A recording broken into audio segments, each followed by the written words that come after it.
അരണ കടിച്ചാൽ ഉടനെ മരണം, ഓന്ത് കടിച്ചാൽ ഓണം വരെയും. 1-ാം ക്ലാസ്സിൽ പഠിച്ചതാണ്. എന്നാൽ ഈ 2 ജീവികളും കടിച്ചിട്ട് ആരെങ്കിലും മരിച്ചതായിട്ട് ഒരു പത്രവാർത്തയും എങ്ങും ഞാൻ ഇതുവരെ കണ്ടിട്ടില്ല. അവർ മറന്നു പോകുന്നു. ഇതുപോലുള്ള മറവി മനുഷ്യനുണ്ട്. മറവി ഒരു ഉപകാരം ചെയ്താലും അതിന് പ്രത്യുപകാരം ചെയ്യാൻ മറന്നു പോകുന്ന അവസ്ഥ.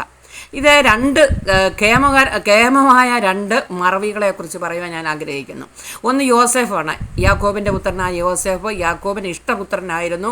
അങ്ങനെ സഹോദരന്മാർ വിൽക്കുകയും പൊട്ടക്കിണറിൽ ഇടുകയും പിന്നീട് വിൽക്കുകയും അവിടെ നിന്ന് കാരാഗ്രഹത്തിൽ എത്തുവാൻ ഇടയാകുകയും ചെയ്ത യോസേഫ് കാരാഗ്രഹത്തിൽ കിടക്കുമ്പോൾ രാജസന്നിധിയിൽ നിന്നും കടന്നു വന്ന അവിടെ കാരാഗ്രഹത്തിൽ അടയ്ക്കപ്പെട്ട അപ്പക്കാരുടെ പ്രമാണിയും പാനപാത്രവാഹകനും ഒന്നുപോലെ അവിടെ കിടക്കുമ്പോൾ ഈ യോസേഫ് ദർശനം അവരെക്കുറിച്ച് കാണുന്നു. ദർശനം കണ്ടതുപോലെ തന്നെ ഒരാളെ തൂക്കിക്കൊല്ലുന്നതായിട്ടും ഒരാളെ അവിടുന്ന് രക്ഷിച്ച് വീണ്ടും രാജസന്നിധിയിൽ നിർത്തുന്നതായിട്ടുമാണ് ദർശനം കണ്ടത്. പാനപാത്രവാഹകന് വീണ്ടും രാജസന്നിധിയിൽ വീഞ്ഞ് പകർന്നു കൊടുക്കുവാൻ രാജാവിൻ്റെ സന്നിധി നിൽപ്പാന് വീണ്ടും അവിടെ കാക്കുമ്പോൾ ആ സ്ഥാനത്താക്കുമ്പോൾ അപ്പക്കാരുടെ പ്രമാണിയെ വധിക്കുകയാണ്, തൂക്കിക്കളഞ്ഞു. അങ്ങനെയുള്ള 2 ദർശനങ്ങൾ പറഞ്ഞതുപോലെ തന്നെ 3-ാം ദിവസം അത് സംഭവിച്ചു. പോകുമ്പോൾ ഇവർ 2 പേരോടുമായിട്ട് പറഞ്ഞു, നിങ്ങൾ പോകുമ്പോൾ എന്നെയും കൂടെ ആ രാജസന്നിധിയിൽ ഒന്ന് റെക്കമെൻഡ് ചെയ്യണം, ഞാനിവിടെ തെറ്റ് ചെയ്തിട്ടല്ല കിടക്കുന്നതെന്ന് രാജാവിനോട് പറയണം എന്നൊക്കെ പറഞ്ഞു വിട്ടെങ്കിലും അവരതങ്ങ് മറന്നുപോയി. എന്നാൽ പിന്നീട് ഒരിക്കൽ അനേക നാളുകൾക്ക് ശേഷം രാജാവ് ദർശനം കണ്ടു, ഉറക്കത്തിൽ സ്വപ്നം കണ്ടു. ആ സ്വപ്നം എന്ന് വിവരിപ്പാൻ ആർക്കും കഴിയാതെ വന്നപ്പോൾ അപ്പോൾ പെട്ടെന്ന് ഈ പാനപാത്രവാഹകൻ പറഞ്ഞു, ഞാൻ കാരാഗ്രഹത്തിൽ കിടക്കുമ്പോൾ എന്നോടൊപ്പം കിടന്ന യോസേഫ് എന്ന് പറയുന്ന ഒരു ബാലനുണ്ടായിരുന്നു. അവന് ദർശനത്തിൻ്റെ അർത്ഥവും പൊരുളും തിരിച്ചു തരുവാൻ പ്രാപ്തനായ ഒരു ചെറുപ്പക്കാരനാണെന്ന് പറഞ്ഞു. എന്നാൽ കൊണ്ടുവരിക, അവനെ വരുത്തുക എന്ന് പറഞ്ഞു. രാജാവ് കണ്ട ദർശനം അവിടെ വിവരിച്ചു കൊടുത്തു. ദർശനം ഇതായിരുന്നു: 7 മെലിഞ്ഞ പശുക്കളും 7 കൊഴുത്ത പശുക്കളും. ആ കൊഴുത്ത പശുക്കളെ വിഴുങ്ങുവാൻ പ്രാപ്തമായ 7 മെലിഞ്ഞ പശുക്കളായിരുന്നു. ആദ്യം കൊഴുത്ത പശുക്കൾ കടന്നു വന്നു, പിന്നെ വന്നത് 7 മെലിഞ്ഞ പശുക്കൾ. ഇവയെ വിഴുങ്ങിക്കളഞ്ഞു.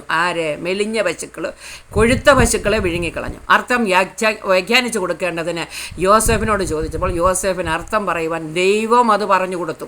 ദൈവമാണ് യോസേഫിൻ്റെ പ്രത്യേക കഴിവുകൊണ്ടെന്നല്ല, ദൈവം അതിന് അർത്ഥം പറഞ്ഞു കൊടുത്തു. എന്താണെന്ന് വെച്ചാൽ കൊഴുത്തു തടിച്ച പശുക്കൾ എന്ന് പറയുന്നത് സമൃദ്ധമായ 7 വർഷക്കാലം, ധാന്യം ധാരാളമുള്ള വർഷക്കാലം.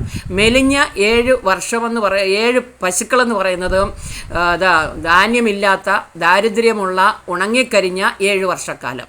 അപ്പോൾ ആദ്യം കടന്നു വരുന്നത് സമൃദ്ധിയാണ്, പിന്നീട് കടന്നു വരുന്നത് ദാരിദ്ര്യ ദുഃഖമാണ്.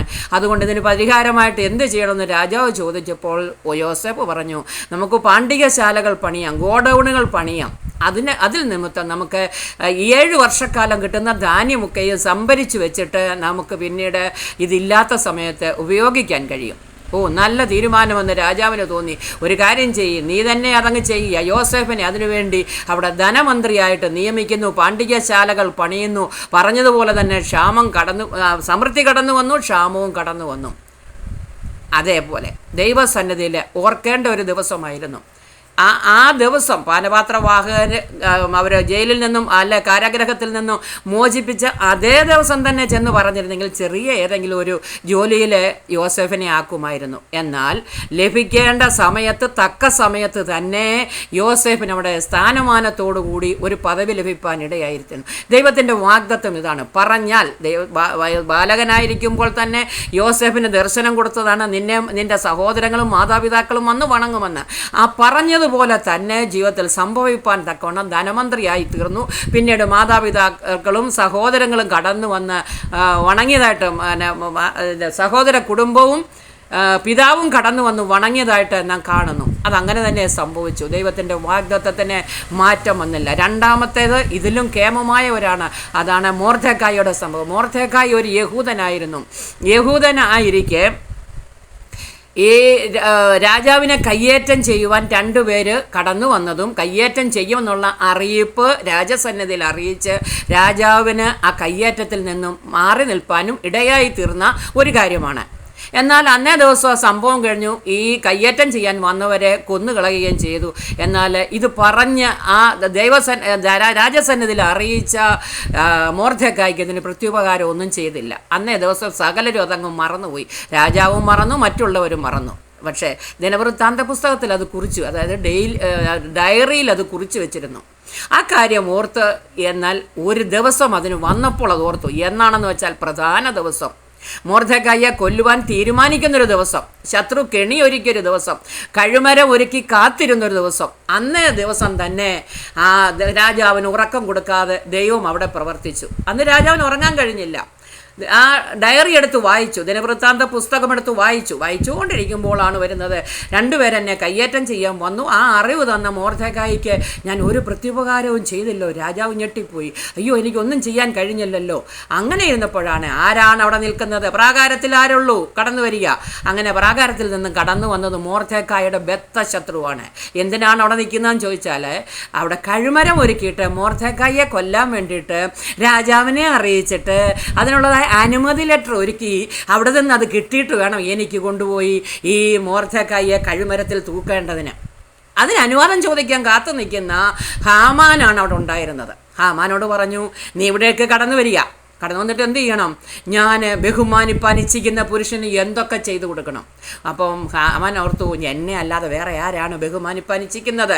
അങ്ങനെ ചിന്തിച്ചിട്ട് ഹാമാൻ പറയുകയാണ്, ഇന്നത് ബഹുമാനപ്പെട്ടത് വസ്തു വകകൾ, രാജവസ്ത്രം, മുദ്ര, മോതിരം, ഇങ്ങനെ എല്ലാം രാജാവിന് എന്തൊക്കെയുണ്ടോ അതൊക്കെ ഇട്ട് ബഹുമാനിക്കണമെന്ന് പറഞ്ഞു. അപ്പോൾ ഹാമാൻ ഈ ബഹുമാനമെല്ലാം ഏറ്റുവാങ്ങിയതുപോലെ തന്നെ മനസ്സിൽ ഭാവന ചിന്തിച്ച് കടന്നുപോയെങ്കിലും ഇതെല്ലാം ആ വാതിൽ കാവൽക്കാരനായ മൊർദെഖായി വാതിൽ കാവൽക്കാരനാണ്. ഇതെല്ലാം വാതിൽ കാവൽക്കാരനായ ആ മൊർദെഖായിക്ക് നീ ചെയ്തു കൊടുക്കാൻ പറഞ്ഞു. ലജ്ജിതനായ ഹാമാന് മൊർദെഖായിയുടെ മുൻപിൽ അവിടെ ഇതെല്ലാം വിളിച്ചു പറഞ്ഞു, നീ വിളംബരം ചെയ്യണം. രാജാവ് ബഹുമാനിപ്പാൻ ഇച്ഛിക്കുന്ന പുരുഷന് ഇങ്ങനെ ചെയ്തു കൊടുക്കുമെന്ന് നീ വിളംബരം ചെയ്യണമെന്നുകൂടെ പറഞ്ഞു കൊടുത്തു രാജാവ്. ആ പറഞ്ഞതുപോലൊക്കെ തന്നെ രാജാവ് പറഞ്ഞതുപോലെ തന്നെ ഹാമാൻ ചെയ്തു. മൊർദെഖായിക്ക് സ്ഥാനമാനങ്ങളും പദവികളും കൊടുത്തു. വസ്തുവകൾ, ഹാമാൻ ഉണ്ടായിരുന്ന സകല വസ്തുവകളും അവിടെ കൈമാറ്റം ചെയ്യപ്പെടുകയും ചെയ്തു. മൊർദെഖായിക്കും അതുപോലെ തന്നെ തൻ്റെ ചിറ്റപ്പൻ്റെ മകളായ എസ്തേറിനും വേണ്ടി ഇതൊക്കെ പകുത്തു കൊടുത്തതായിട്ട് നാം കാണുന്നു. ബൈബിൾ വായിക്കുമ്പോൾ നമുക്കിതൊക്കെ മനസ്സിലാക്കാൻ കഴിയും. ദൈവം നീതിമാനാണ്.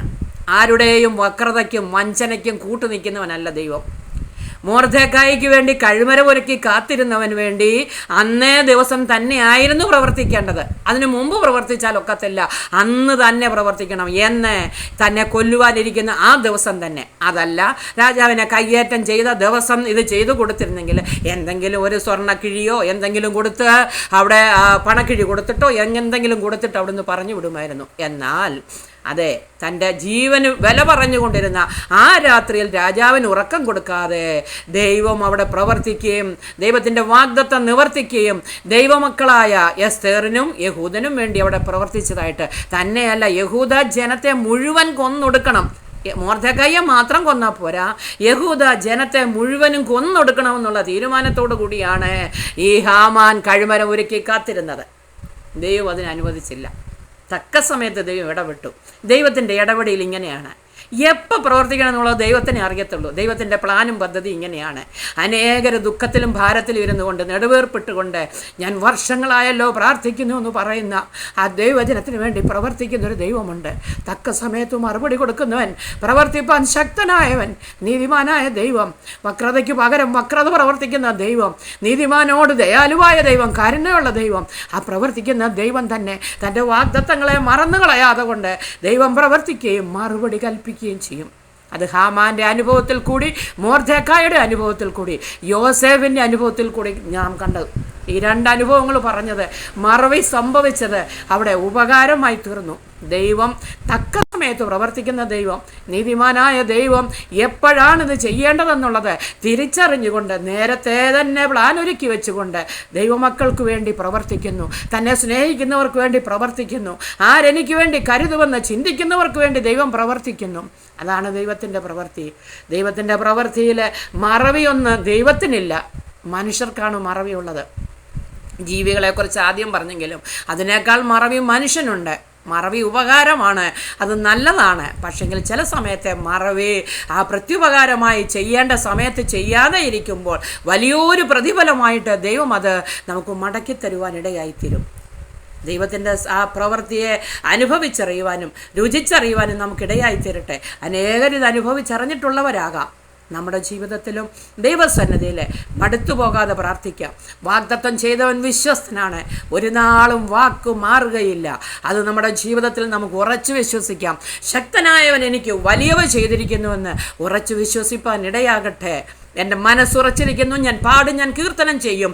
എൻ്റെ മനമേ നീ ഉണരുക എന്നുള്ളതായ ആ സങ്കീർത്തന ഭാഗങ്ങൾ ഓർത്തുകൊണ്ട് ദാവീദിനോട് ചേർന്ന് പാടിക്കൊണ്ട് നമുക്കും നമ്മുടെ ജീവകാലം കഴിക്കാം. ദൈവം മറന്നു കളയുന്ന ദൈവമല്ലെന്ന്, ഒരു നാളും കൈവിട്ട് കളയുന്ന ദൈവമല്ലെന്ന് ഓർത്തുകൊള്ളുക. ഇതിനായിട്ട് ദൈവം നമ്മെ സഹായിക്കുമാറാകട്ടെ. ദുഃഖത്തിലും ഭാരത്തിലും ആ കഷ്ടതയിലും കൂടെ കടന്നു പോകുന്നവരോട് ദൈവം ഓർപ്പിക്കുന്നു, ദൈവവചനം ഓർപ്പിക്കുന്നു, ഞാൻ നിന്നെ ഒരു നാളും മറന്നു കളയുകയില്ല. ഞാൻ നിനക്ക് വേണ്ടി പ്രവർത്തിക്കും, തക്ക സമയത്ത് പ്രവർത്തിക്കും. ആരെനിക്ക് വേണ്ടി കരുതുന്നവർക്ക് വേണ്ടി ദൈവം കരുതുന്നവനാണ്.